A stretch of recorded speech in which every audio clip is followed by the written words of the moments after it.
मुहूर्ते श्री महाविष्णु ब्रह्मण हरिमनाध्य श्वेतवराह सुश्रपर्णादेव्यै नमः। आपदामपहर्तारं दातारं सर्वसम्पदाम्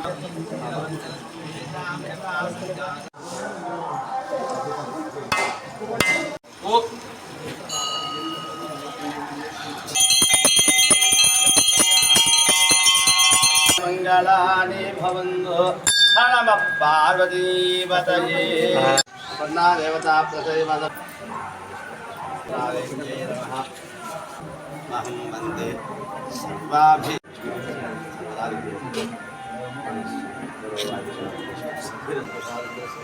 विद्याभिवृद्धिरस्तु।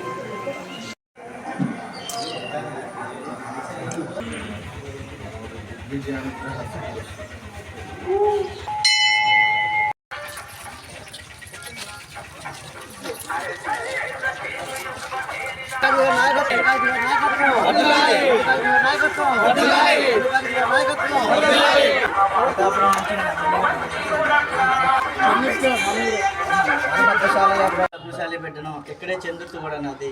నేను ఎమ్మెల్యేగా మన పిఠాపురం నుంచి పోటీ చేస్తా ఉన్నాను.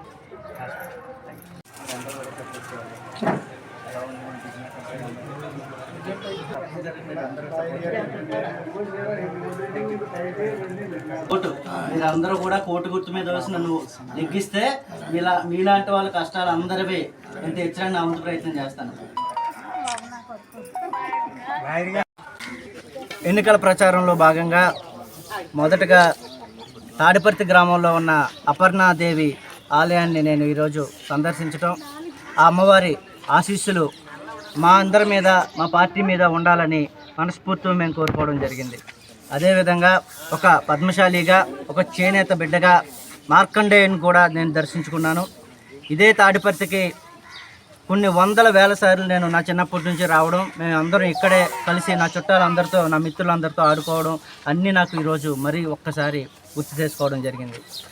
నా సొంత ఊరు లాంటి నా తాడిపర్తి గ్రామం, కొన్ని వేల మంది పద్మశాలీలు, చేనేత బిడ్డలు అందరూ ఉన్న ఈ తాడిపర్తి గ్రామంలో కలిసిన గుడి అపర్ణాదేవి గుడి, మార్కండేయ స్వామి గుడి.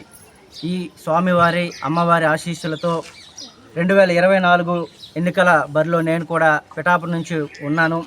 గెలవడానికి నా వంతు పూర్తి స్థాయిలో ప్రయత్నం చేస్తానని ఈ సందర్భంగా మీకు తెలియజేస్తా ఉన్నాను. మిత్రులారా, ఎన్నికలు ఎంత దారుణంగా తయారయ్యాయో, ఎంత కాస్ట్లీగా తయారయ్యారో మీరు అందరూ చూస్తూ ఉన్నారు. అలాంటిది ఇన్ని వందల కోట్లు, వేల కోట్లు అని మన పిఠాపురం నియోజకవర్గంలోకి అన్ని పార్టీలు ఖర్చు పెడుతున్న ఇలాంటి సందర్భంలో అతి తక్కువ సామాన్య కుటుంబం నుంచి వచ్చే నేను ఒక పద్మశాలిగా, ఒక చేనేత బిడ్డగా ఈరోజు పిఠాపురం నియోజకవర్గం ప్రజల ముందుకి వస్తూ ఉన్నాను.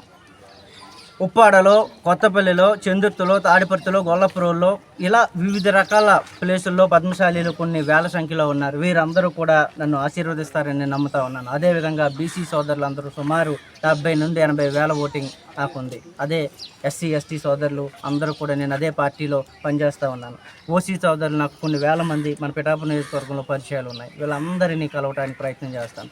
అందరూ కూడా మనస్ఫూర్తిగా ఆశీర్వదిస్తే, ఈ భగవంతుడి ఆశీస్సులు ఉంటే తప్పకుండా గెలవడానికి కూడా నేను ప్రయత్నం చేస్తాను. ఒకవేళ ఓడినా గెలిచినా ఇదే పిఠాపురం నియోజకవర్గంలో 2024 నుండి 2029లో ఉంటా, 34లో ఉంటా. బ్రతికున్నంతకాలం పిఠాపురం నియోజకవర్గంలోనే పోటీ చేయడానికి, ప్రజలందరి మనస్సులు గెలవడానికి, ఏదో ఒకరోజు గెలుపు దగ్గరలోకి వెళ్ళడానికి తప్పకుండా ప్రయత్నం చేస్తాను.